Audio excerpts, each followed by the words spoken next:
Assalamualaikum warahmatullahi wabarakatuh. Bismillahirrahmanirrahim. Alhamdulillahi rabbil alamin. Wassalatu wassalamu ala asyrafil anbiya wal mursalin wa ala alihi wa ashabihi ajma'in. La haula wa la quwwata illa billahil aliyyil azim. Rabbishrah li sadri wa yassir li amri wahlul 'uqdatam min lisani yafqahu qawli. Amma ba'du, fa'aqulu wa 'alallahi tawakkuli. Ma'asyiral hadirin, jamaah pengajian yang mulia, diceritakan daripada Nabi sallallahu alaihi wasallam annahu qala, bahwasanya Nabi yaitu pernah bersabda, hubbiba ilayya min dunyakum salasun, disenangi kepada saya daripada dunia kamu. Saya senang kepada dunia kalian. Ada 3 macam perkara. Yang pertama, at-tibu, wangi-wangian. Nabi senang pakai wangi-wangian, padahal keringat Nabi itu sudah berbau wangi, tidak sama dengan keringat kita. Baunya masih dipertanyakan. Kalau keringat Nabi wangi, sekalipun demikian Nabi senang dengan wangi-wangian. Jadi kalau kita memakai wangi-wangian, niat ittiba li Rasulillah, ngikut Nabi. Maka di Mekah, tempat kelahiran Nabi, itu luar biasa banyaknya minyak harum, minyak wangi. Di Madinah tempat makamnya Nabi juga demikian, karena itu kesukaan Nabi. Yang kedua, wan nisa'u, perempuan-perempuan. Nabi dikasih senang di dalam hatinya dengan para wanita, sehingga Nabi menikah. Tapi menikahnya Nabi lebih istri dari 1, laisat minat dunia, itu tidak termasuk daripada dunia, tidak sama dengan kita. Yang ketiga, waju'ilat qurratu aini bis shalah, dijadikan akan sejuk mata hati saya bis sholati, di dalam sholat.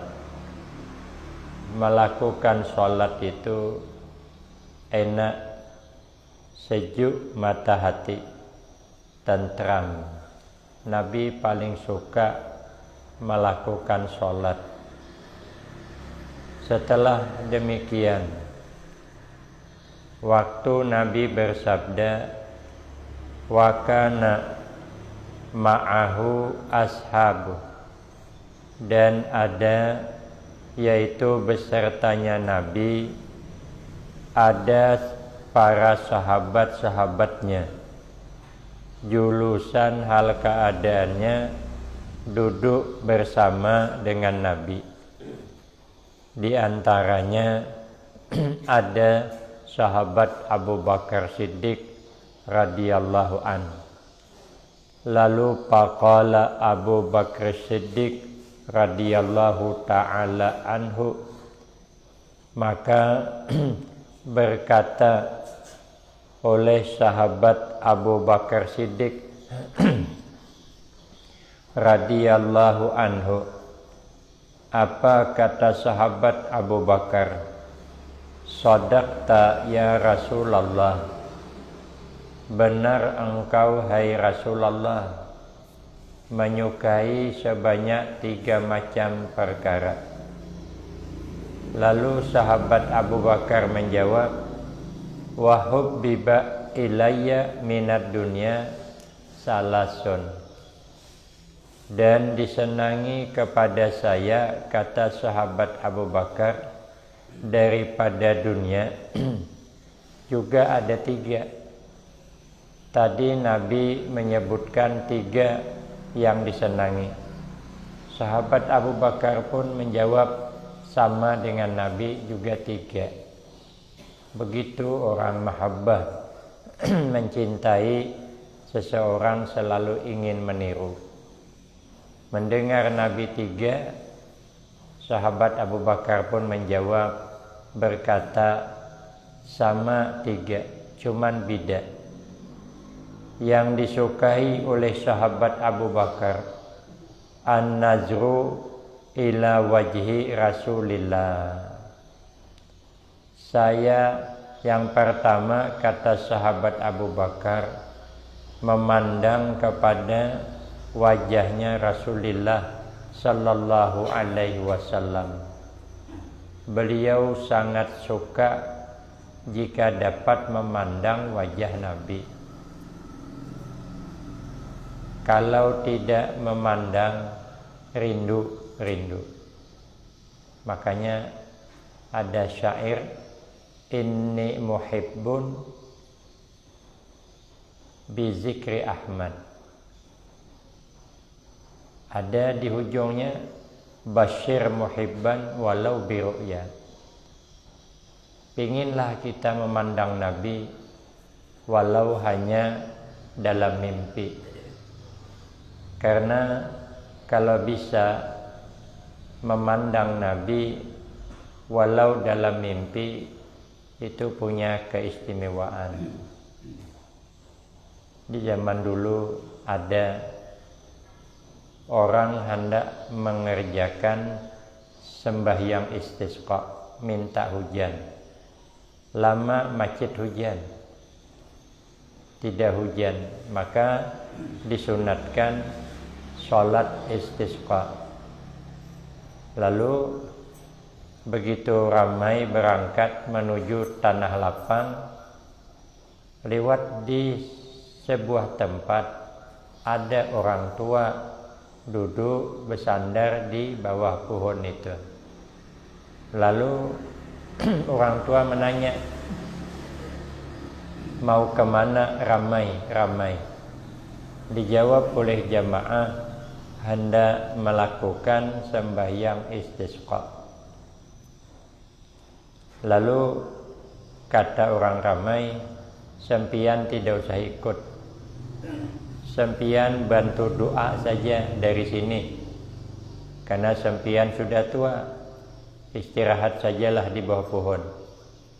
Sekalinya orang tua itu berdoa, ya Allah ya Tuhanku, turunkanlah hujan dengan berkah 2 mata saya.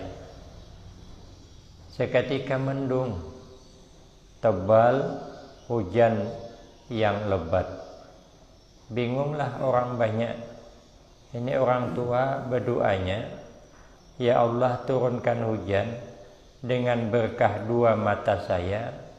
Seketika hujan lebat. Memangnya ada apa dengan 2 matanya?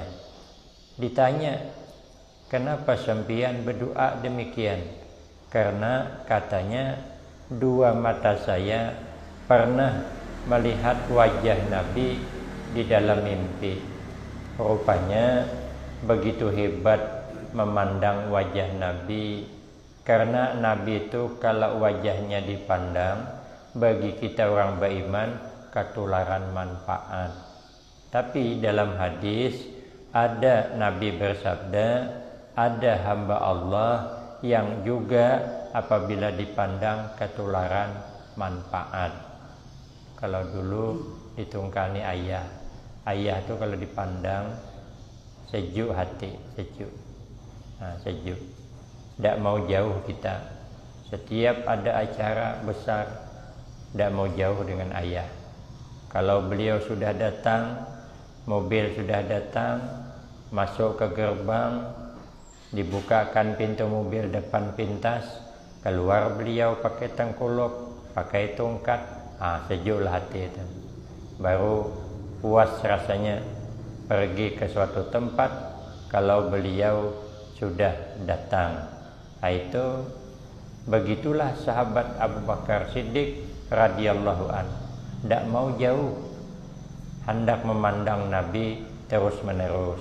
Kita ikut sahabat Abu Bakar Siddiq radhiyallahu an, juga jangan jauh dengan orang-orang yang dimuliakan Allah.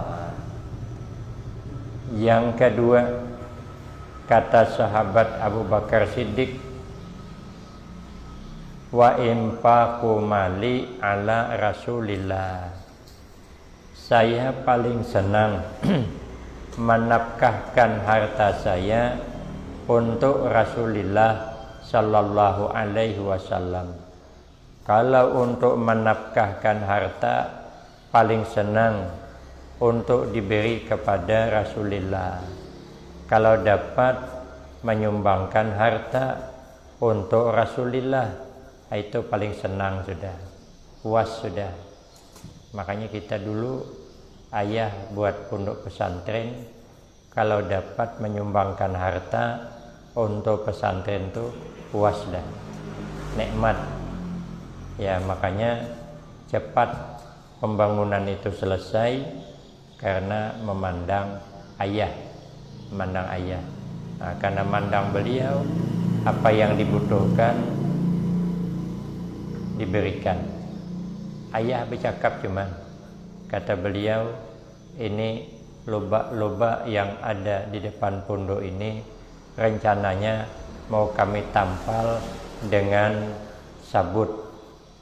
Apa kata orang yang berkunjung itu, orang Singapura? Jangan dengan sabut, kita tampal saja dengan tanah kuning. Kata ayah, mau kami tanah kuning, tapi duitnya belum ada. Kata orang Singapura, ayah tidak usah pikir duitnya, nanti kita usahakan timbun tanah kuning. Jangan salah, sekitar 75 mobil nutup lubak-lubak yang ada di depan majelis itu. Suka orang menyumbangkan harta untuk ayah, untuk pesantren itu.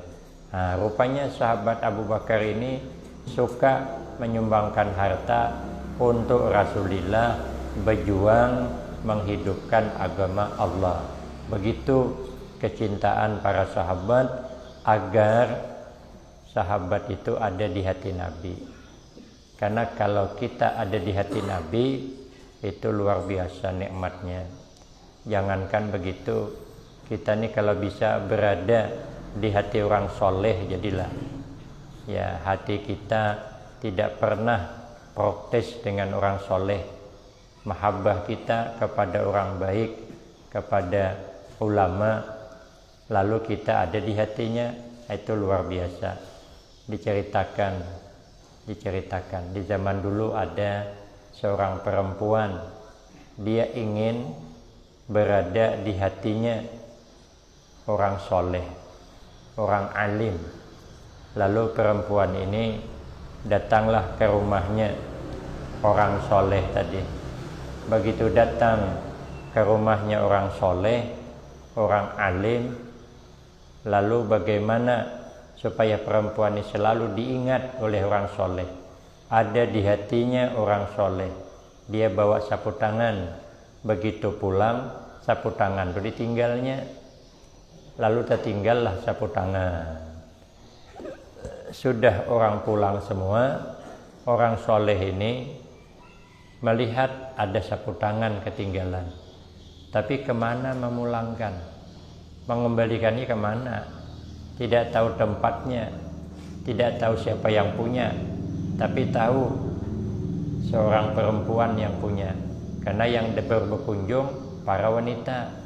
Berarti ini yang punya, tapi yang mana dan di mana tinggalnya. Dan sama sekarang bisa pakai HP.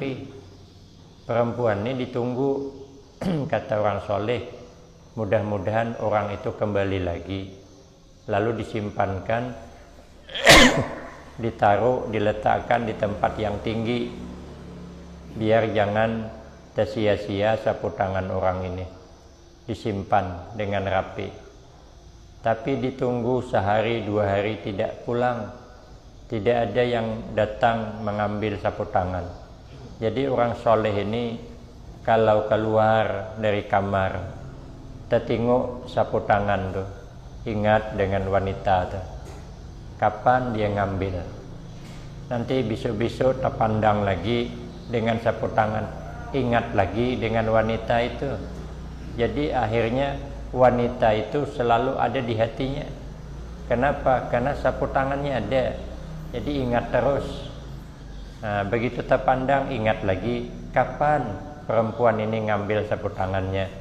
Rupanya karena orang perempuan ini selalu berada di hatinya orang soleh, dilalah, diangkat Allah jadi wali kutub. Jadi ada perempuan yang menjadi wali kutub karena ingin menempatkan dirinya di hati orang soleh.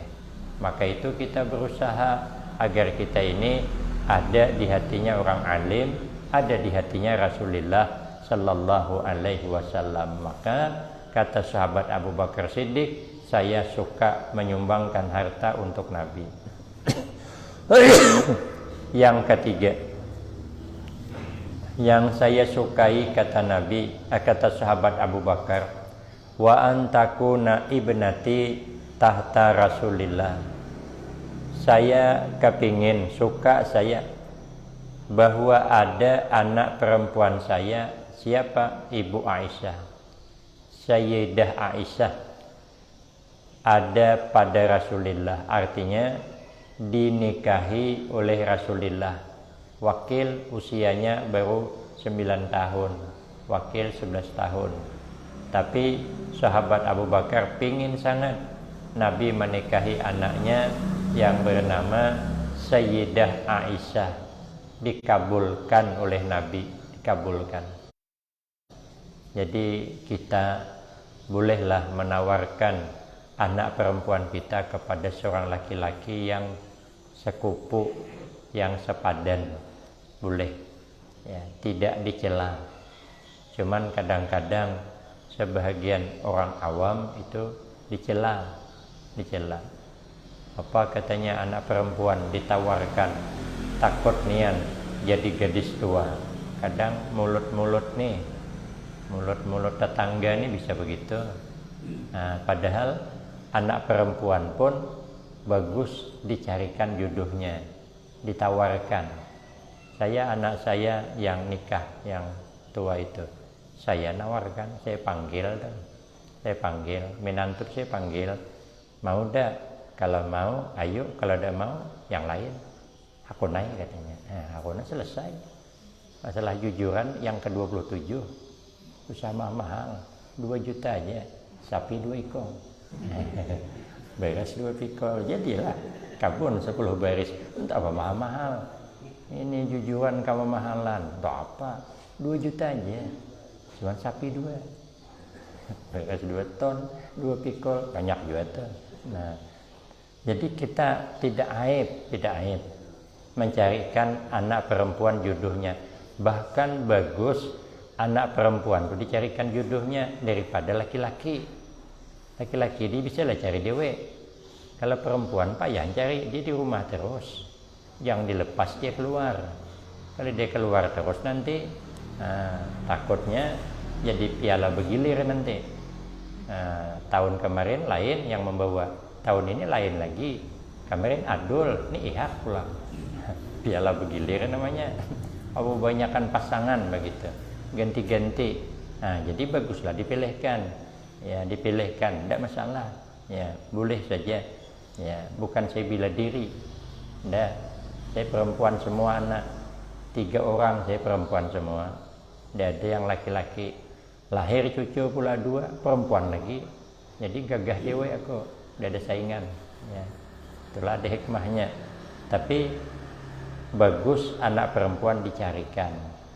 Sahabat Abu Bakar minta Nabi menikahi anaknya, berarti tidak aib kalau kita anak perempuan minta kepada orang yang sepadan dengan anak kita untuk menikahi. Kalau dia tidak mau, sudahlah. Kalau dia mau, jadi. Kalau tidak mau, cari yang lain. Apa payahnya? Faqala Umar maka berkata oleh sahabat Umar radhiyallahu an, setelah mendengar sahabat Abu Bakar Siddiq begitu berkata, sahabat Umar pun menjawab, wa hubbiba ilayya minad dunya salasun, dan disenangi kepada saya daripada dunia juga ada 3. Tidak mau beda, karena tadi Nabi 3, jadi sahabat 3 juga, biar sama dengan Nabi, ya biar sama. Maka kalau kita mahabbah dengan orang soleh, maka apa yang dilakukan orang soleh kita kepingin untuk melakukan, bahkan pakaiannya pun kita ingin meniru, karena kita mahabbah. Nah jadi karena mahabbah dengan Nabi, sahabat Abu Bakar pun sahabat Umar pun berkata 3. Yang pertama kata sahabat Umar, al-amru bil ma'ruf. Yang pertama, saya paling suka mengajak orang berbuat baik. Macam mana supaya orang baik? Selalu ngajak. Yang kedua, wan nahyu anil munkar. Saya paling suka melarang orang daripada buat kemunkaran. Karena sahabat Umar ini sahabat yang berani. Di antara sahabat Umar ini sangat berani. Nabi hijrah bersama sahabat Abu Bakar. Sahabat Umar tidak mau ikut karena Nabi hijrah malam. Kata sahabat Umar, nanti saya nyusul kapan-kapan. Saya hijrah pindah meninggalkan Mekah ke Madinah di siang hari saja, biar saya jangan dibilang pengecut oleh orang musyrik. Siang sahabat Umar hijrah dijaga oleh orang musyrik. Sembahyang sunat sahabat Umar 2 rakaat, berkeliling orang dengan senjata ingin membunuh sahabat Umar.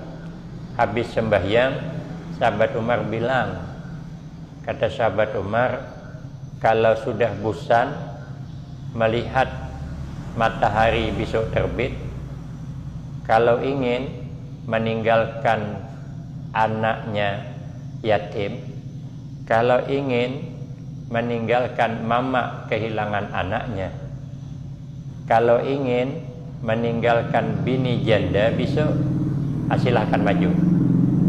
Tidak ada yang berani. Kenapa? Karena nyawa taruhannya.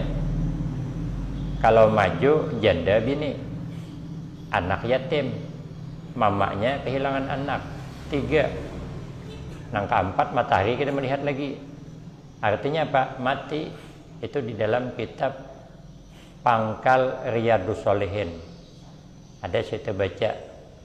Jadi begitu ditunggu oleh orang musyrik, tawaran sahabat Umar, kalau hendak meninggalkan mama kehilangan anak, kalau hendak meninggalkan anak yatim, kalau hendak meninggalkan bininya janda, majulah. Ternyata tidak ada yang maju. Sahabat Umar ini, iblisnya mikir iblis. Iblis tuh mikir jangan sampai bertemu dengan sahabat Umar, mikirnya gitu. Kata Nabi dalam kitab Risalatul Mu'awanah, kalau iblis tuh tahu sahabat Umar ada di satu jalan, maka iblis mencari jalan lain, tidak mau terjumpa, tidak mau.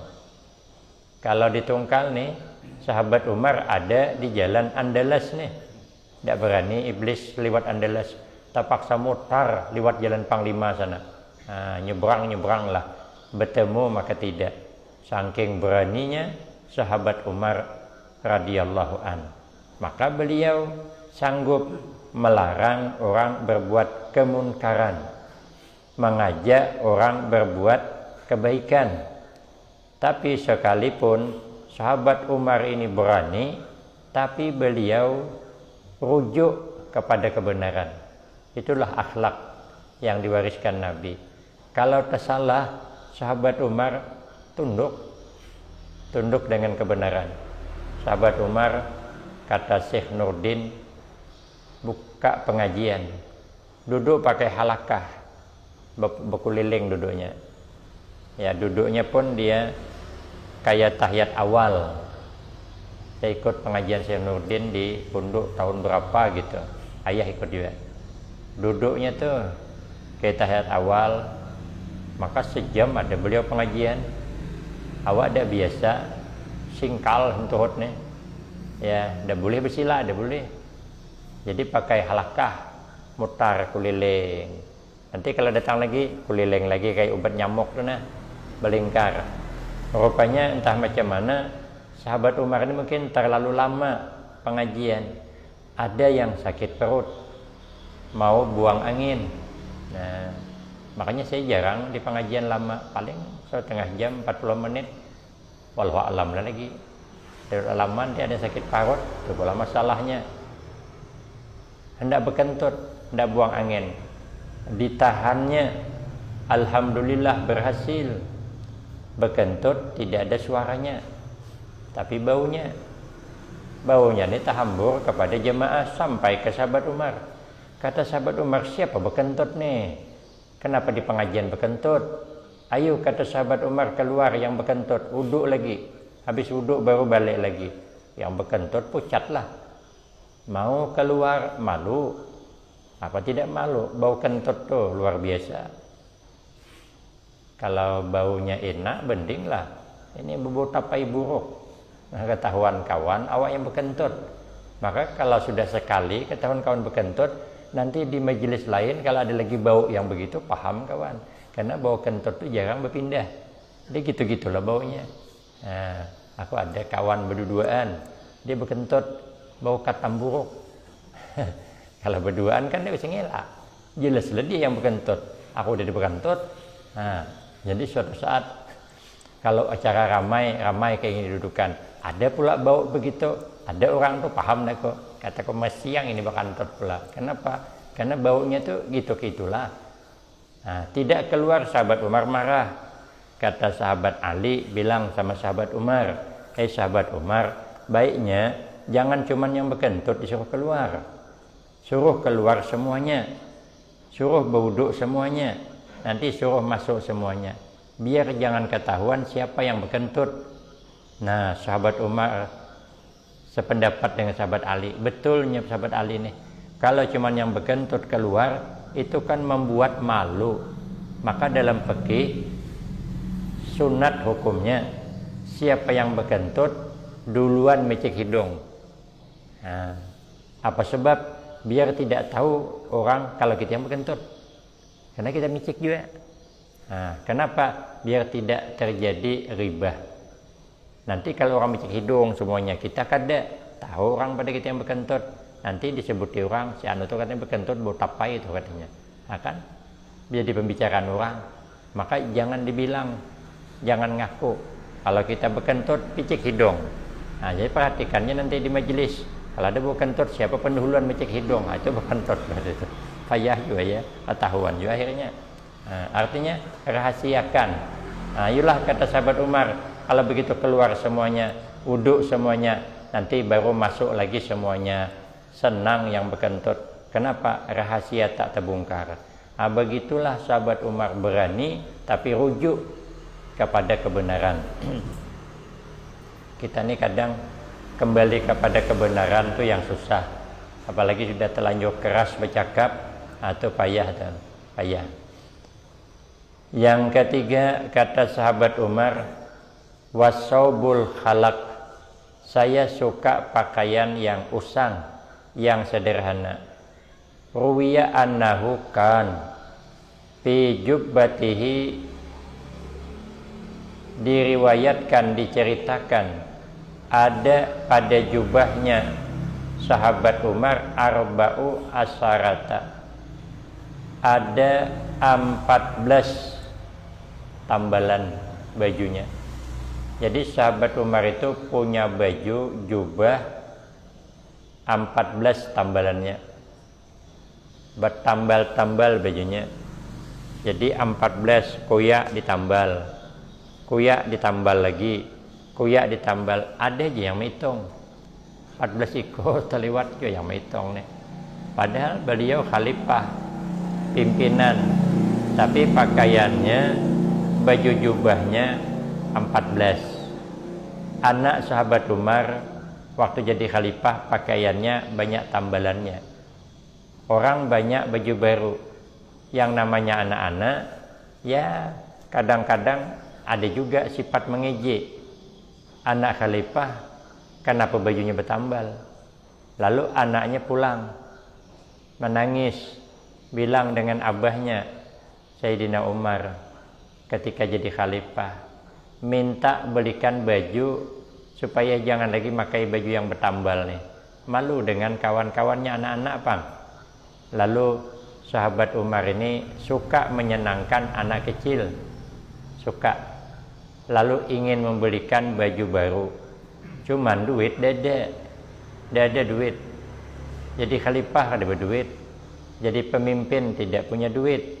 Lalu bikin surat, kirim ke bendaharawan kekhalifahan. Dia pegang duit khalifah atau duit negara itu dia pegang. Kirim surat, minjam duit untuk keperluan keluarga. Nanti membayarnya potong gaji khalifah bulan depan. Jadi khalifah bulan depan tidak ngambil gaji, potongnya langsung. Ngambil gaji berdahulu untuk sebulan. Ngambil berdahulu cuman. Misalnya sebulannya 50.000, ambil berdahulu. Nanti bulan depan tidak dijulung lagi karena sudah berdahulu ngambil. Kayak orang mengambil upah nabes kan begitu. Nah, belum menebas upah diambilnya dah. Akhirnya tabesan kita selesai, upah habis. Nah, itulah makanya banyak kabun tagah tuh. Sehektar misalnya 500.000, belum nabes ambilnya dah upahnya. Untuk ongkos katanya. Habis duitnya diambilnya, tabesan kada habis. Nah, jadi sahabat Umar ini pinjam duit. Nanti potong gaji bulan depan, dosa digaji lagi langsung potong. Lalu bendaharawan negara balas surat sahabat Umar nih. Padanya khalifahnya. Bendaharawan itu membalas. Apa kata bendaharawan? Minta maaf Tuan Khalifah. Saya tidak berani meminjami sempian duit karena saya tidak dapat menjamin sempian ini masih dah hidup di bulan hadapan. Kalau aku mati, nah, siapa membayari? Nah, akhirnya sahabat Umar menerima surat dari bendaharawan negaranya bahwa dia tidak mau meminjami duit karena tidak tahu ini khalifah masih hidup apakah ada bulan hadapan. Tersungkur pingsan sahabat Umar, menangis, sadar betul kata bendaharawan negara itu ada jadi minjam. Jadi nah, saking hebatnya, padahal berani tapi tidak marah dengan bendahara itu, tidak marah. Betul punya bendaharawan negara itu betul. Kalau bulan hadapan kada hidup lagi, maka jangan berani minjam duit. Kalau ada lewas lagi hidup, siapa membayari? Nah, mati itu berusaha jangan sampai megang hutang. Nah, begitu sahabat Umar akhirnya beliau terbiasa pakaian yang sederhana. Mendengar demikian faqala Utsman, sahabat Utsman menjawab juga, sadaqta ya Umar, betul engkau hai sahabat Umar. Tapi kata sahabat Utsman, wa hubbiba ilayya minat dunia salasun, saya pun juga senang dengan dunia ini. Ada 3 macam perkara. Yang pertama, isba'ul ji'an. Saya paling suka memberi suguhan, membuat kenyang kepada orang yang kelaparan. Sahabat Utsman ini senang untuk membantu orang yang kelaparan, menyuguhkan makan. Ikut Nabi Ibrahim alaihissalam. Nabi Ibrahim itu tidak pernah sarapan pagi, tidak pernah makan sore kecuali ma'ad daifi, beserta tamu. Tidak mau makan sorangan, tidak mau. Pernah dalam kitab Ihya, Nabi Ibrahim itu mencari kawan makan, berjalan 2 mil. 2 mil itu mungkin 2000 meter jauhnya, baru ketemu kawan. Hendak sarapan, tidak ada berkawan, cari 2000 mil, 2 mil jauhnya baru ketemu kawan.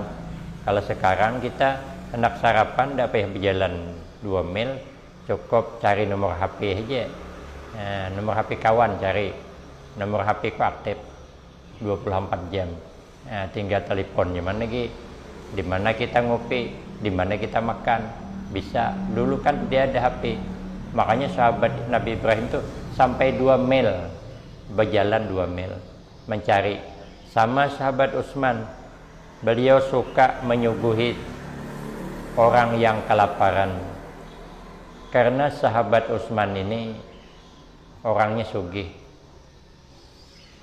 Saya ada ketemu sahabat Utsman ini sugih, beliau berdagang. Apa penyebabnya beliau sugih? Beliau tidak banyak mengambil untung. Beliau 5% mengambil untungnya. Ya, tapi rezekinya murah. Nah, jadi sahabat Utsman senang menyuguhi makan.